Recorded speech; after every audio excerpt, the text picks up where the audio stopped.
ആചാര്യജി ആരുടെ അടുത്താണ് പോകേണ്ടതെന്നും എങ്ങനെയാണെന്നും ഇവർക്ക് അറിയാം. നിങ്ങൾ എപ്പോൾ പോയാലും ഇവർ നിങ്ങളുടെ പിന്നാലെ വരും.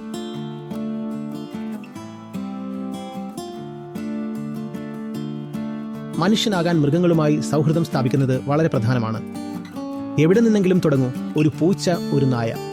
മനുഷ്യ മനസ്സിന് എത്ര പരിമിതികളുണ്ടെന്ന് നിങ്ങൾക്ക് ദേവന്മാരുടെയും ഗുരുക്കന്മാരുടെയും അടുത്തു പോകുമ്പോൾ പിന്നീട് മനസ്സിലാകും. ആദ്യത്തെ അനുഭവം ഒരു മൃഗവുമായി അടുത്തിടപഴകുമ്പോൾ തന്നെ ലഭിക്കും. മനുഷ്യ മനസ്സിന് സത്യത്തെ എങ്ങനെ മനസ്സിലാക്കാൻ കഴിയും? മനുഷ്യ മനസ്സിന് ഒരു മൃഗത്തെ പോലും മനസ്സിലാക്കാൻ കഴിയുന്നില്ലല്ലോ.